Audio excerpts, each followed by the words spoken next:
it's not only that maybe I didn't understand what the phrase called blip the throttle and downshift means, but as a leadership practitioner, it's times when I've made mistakes about not understanding that leaders needed blipping the throttle and downshifting experience to do their jobs really well. So it's that kind of story, and then kind of transition into, I think, a challenge for the leadership development space. But, you guys know that my career has really been about making leaders better and about making businesses better. And I've had so many wonderful opportunities to work with businesses, large and small, across the globe. And I've had the opportunity to work with literally tens of thousands of leaders. And if I look back at my career and I start to take a look at how I help them then versus how I help them now, it's definitely a story of learning to blip the throttle and downshifting. But in a leadership development practitioner's words. So, back in the day, you would build these fantastic leadership development programs and processes, but they were about the leader, and we used to use we actually used to use this kind of, I always called it the donut model. And I wish I had I think I have we use this in another, we have a mock-up of it. I don't want to take time to dig it out, but it's kind of a donut model about what we understood about how to help a leader grow inside of his or her leadership journey. And it started with the middle of the donut, which was, understanding yourself. And then, you guys are nodding because your leadership development I've seen programming, you've seen this. And then, so that's kind of understanding yourself. And then as the model goes out, it's like learning to understand others.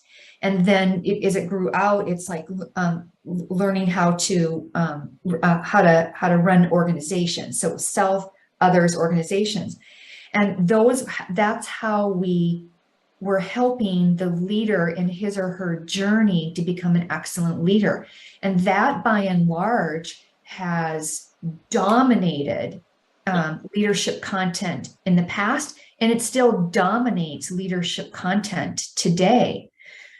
The thing is that if you really pay attention, if I'm really honest about what was happening inside of these organizations and working with these leaders over the past, they were with you. They were with you as you were working them through this self, others, organizations model, and they loved the feedback.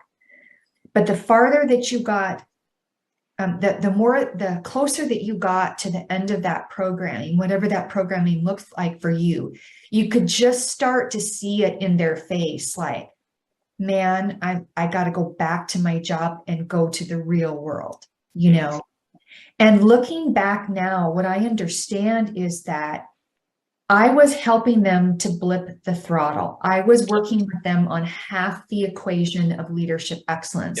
I was helping them to make themselves strong. But what I wasn't helping them to do was to downshift. And I wasn't helping them to understand what the practices were going to have to be in order to not only get themselves on the track, but to take themselves around those really tough corners that are inevitable in every single leadership job. Do you guys know what I mean? Totally. The leadership curriculum, the leadership processes of the past have been about half the equation. It's about blipping, but it's not about downshifting. And that to me is, it's that phrase called, I wish I knew then what I knew now, because it makes me feel bad about the number of opportunities that I missed helping to help leaders become more prepared to take those corners that we know they face every single day. So that's kind of my personal experience and personal story to share about how I have or have not served blipping the throttle and downshifting.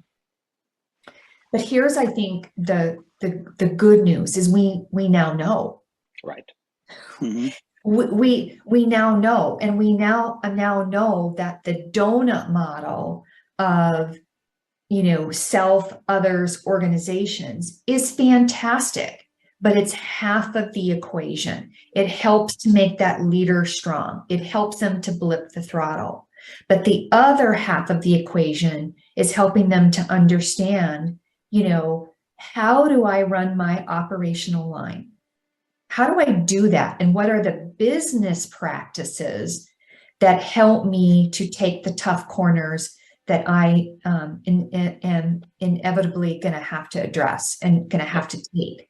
How do we help those service leaders to do the same thing and understand the practices that are important for their service functions, and the sales leaders for their territories, and the senior leaders who are running multiple functions and or the entire business? You know, it's a challenge for the leadership development industry to step up and to blip the throttle and downshift and move to both sets of equations for leadership excellence. That to me is the real hope of perhaps what I have failed to achieve in the past.